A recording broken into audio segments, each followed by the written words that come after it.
In this video, we are going to review simple calculations with centripetal force.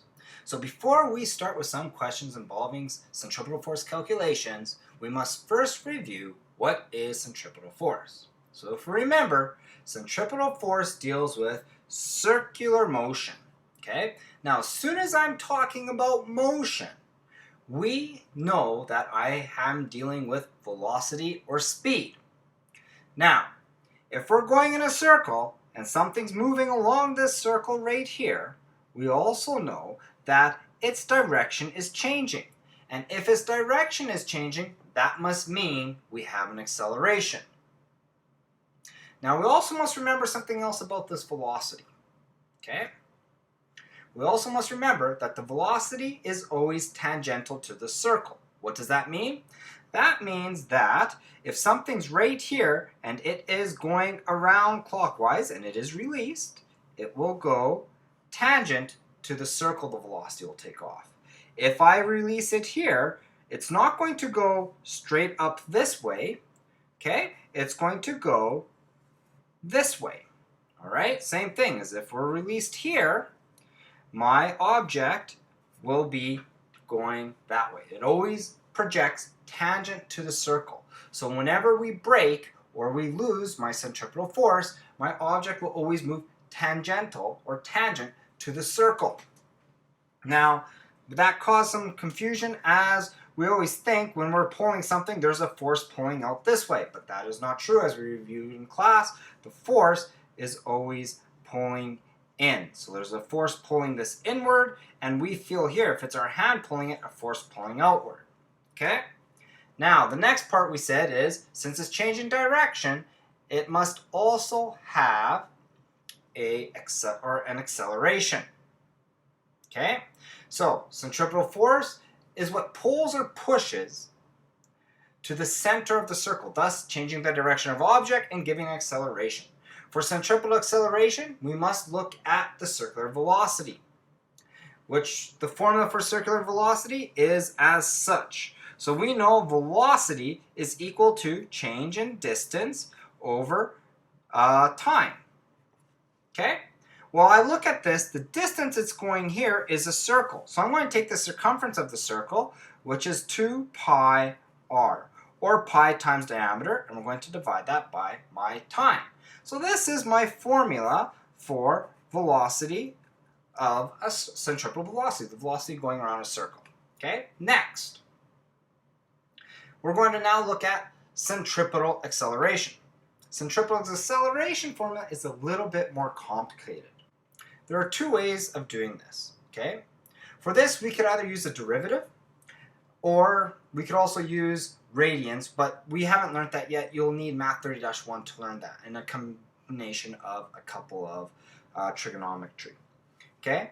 But instead, what we're going to we could just look at it as unit cancellation for this class, because that's part of the idea to see if our physics formula works. So in this case, we're going to go acceleration is equal to velocity squared divided by my radius. Now let's look at my units here. This is meters per second squared divided by meters. So in other words, we're going to have meters squared per second squared divided by meters. Well, these meters are going to cancel off, so I end up with meters per second squared. And that is the same thing as acceleration. So I know that works. Okay? So these are our two formulas, the main formulas, which we're going to be dealing with before we get to forces. So here is my first question for you. So we have a 4-gram pebble is stuck in the tread of a tire, 35 centimeters away from the axle of the tire. It takes 0.5 seconds for the wheel to make 1 revolution. I want to know 3 parts for this question. Number 1 is, what is the velocity of the pebble at any instant on the tire? The second question is, what is the centripetal acceleration of the pedal? And the third question is, what is the centripetal force on the pebble? So, let's first start with my first one here. What is the average velocity, or the velocity at any instant? So we're going to look at the speed here at any instant. So I know my velocity is equal to 2 pi radius times radius divided by time. In this case, I'm going to have 2 times pi, multiply my radius, which we must put now into meters because it's in centimeters. Make sure units is right.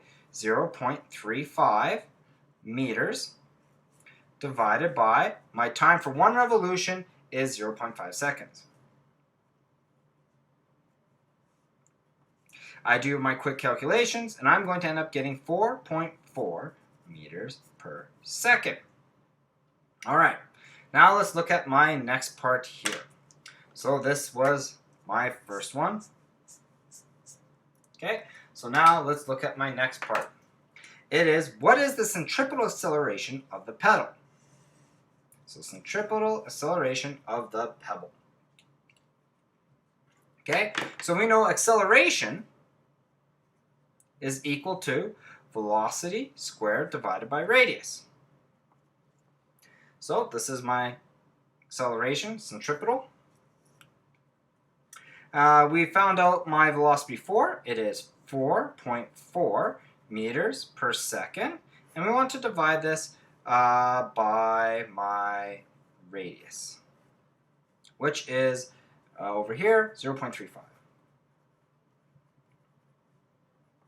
I continue that, and I'm going to end up getting a total of 55 meters per second.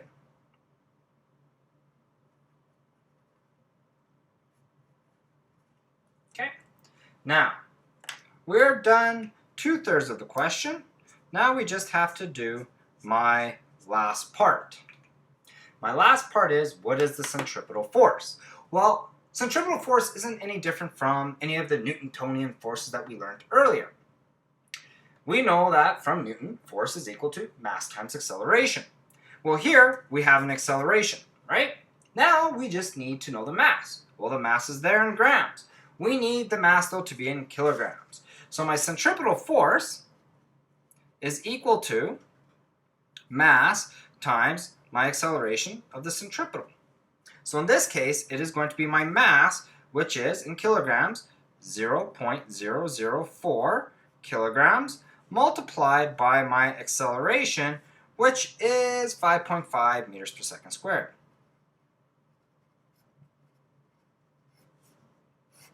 So I end up getting 2.2 times 10 to the -1 newtons. So that is the force inward, and this is always going to be inward.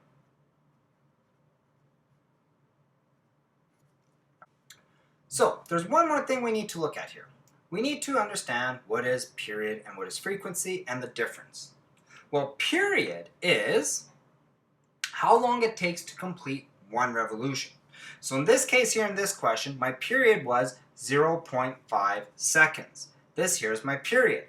Now, my frequency is how many times it goes around in one, or is in 1 second, how many times it goes around. Okay, so how many revolutions it has in 1 second. So my frequency is equal to, in this case, 0.1 divided by 0.5, which is equal to 2. So in other words, my frequency is equal to 1 over my period, which is t. And vice versa, my period is equal to 1 over the frequency.